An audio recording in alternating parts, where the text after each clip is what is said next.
မိတော်ဆန်းစုကြည်အချိန်မကောင်းတဲ့ချားမာရဲ့တဲ့နဲ့အတူတူ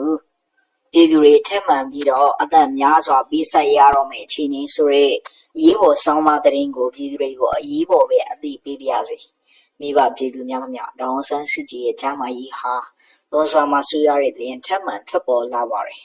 လုံခဲ့တဲ့လကလည်းဒေါအောင်ဆန်းစုကြည်ရဲ့နှလုံးရောဂါကလုံးဝကိုအခြေအနေဆိုးရွားနေပြီဖြစ်ပြီးတော့အသက်80နှစ်အရွယ်မချခင်မှာဖြစ်တော့မယ့်ဒေါအောင်ဆန်းစုကြည်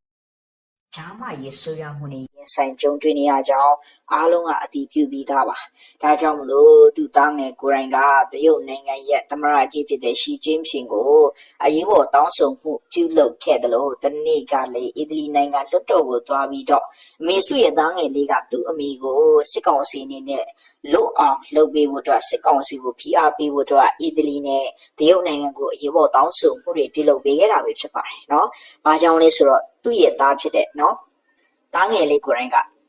အမေစုဟာလုံးဝကိုအခြေအနေမဟန်တော့ဘူးဆိုတာသိလို့ပဲဖြစ်ပါတယ်ပြည်သူတွေအနေနဲ့ကတော့ဒေါအောင်ဆန်းစုကြည်ကိုဘာမှမမျှော်လင့်တော့မျှော်လင့်တာတစ်ခုပဲရှိတယ်အမေစုအသက်80ကျော်အရွယ်မှာကောင်းမွန်လေးနဲ့စေဝါကုသမှုကောင်းမွန်လေးနဲ့ကောင်းမွန်လေးเนาะအသက်ရှင်ဖြတ်သန်းနိုင်ဖို့ပဲမျှော်လင့်ကြတာပါကျန်တာဘာမှမမျှော်လင့်တော့ဘူးစစ်ကောင်စီအနေနဲ့တမ်းမှန်အဖွားရွယ်တယောက်ကိုအခုလိုမျိုးနှိမ့်ဆက်နေတာကလုံးဝမဖြစ်တဲ့ကိစ္စပါပဲဆက်ပြီးပြီเนาะအဲ့ဒါကတော့ဒါကျွန်တော်တို့စစ်ကောင်စီကတကယ်ကိုမှကြီးမားတဲ့စစ်စင်ကြီးเนาะလောက်တော့မှဖြစ်ပြီးတော့အဲ့ဒီ GOC စစ်ကောင်စီရဲ့တကယ်ကိုမှစစ်ရေးဆိုင်ရာအစည်းအဝေးကြီးကပေါက်ကြားလာခဲ့တာဖြစ်ပြီးတော့အဲ့ဒီအစည်းအဝေးကိုအဓိကเนาะစီမံခန့်ခွဲတဲ့သူက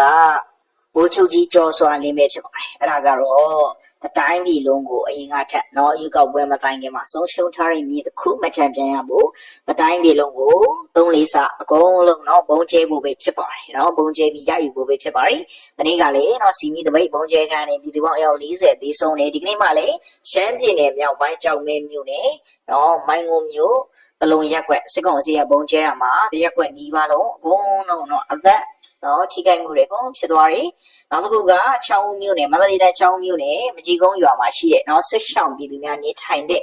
ဘုံကြီးကျောင်းနဲ့နော်အဲ့ဒီနီးနားကိုအကုန်လုံးဘုံကျဲလိုက်တာမှပြည်သူတွေအကုန်လုံးတော့အသက်အန္တရာယ်တွေဖြစ်သွားခဲ့ရတယ်။ဆိုတော့တို့လေးကိုနော်ဟိုအရန်ကမှအချောက်ကိုကောင်းနေပြီဗျာနော်။ဒီတစ်ခါကျတော့နမတူမြို့နယ်ဒီဘုံမြို့ကိုစစ်ကောင်စီကစက်တိုက်ဘုံကျဲတာမှပြည်သူတွေများစွာပြေဆုံးသွားကြတယ်။ဆိုတော့ဘုံကျဲမှုတွေကတော့ရှောင်လာမိတယ်နော် GOC နော်ကျွန်တော်တို့အစည်းအဝေးပေါက်ကြသွားပြီကျော်စွာလင်းရဲ့အစည်းအဝေးပေါက်ကြသွားပြီဟောတကယ်ဟိုမှာစစ်စင်ကြီးကဒီထက်မကလာမှာပါနော်ဘုံကျဲမှုတွေကအစာပေါင်းရာပေါင်းများစွာလာမှာဖြစ်တဲ့တော့အရန်ကိုမှနော်ကျွန်တော်ထိတ်လန့်ဖို့တော့ကောင်းတဲ့အရာမျိုးကိုကျွန်တော်ပြည်သူတွေရင်ဆိုင်ရမှာဖြစ်တယ်နော်ဒါကြောင့်ပြည်သူတွေဂရုစိုက်ပါနော်ဂရုစိုက်ကြပါဒါပဲပြောချင်တယ်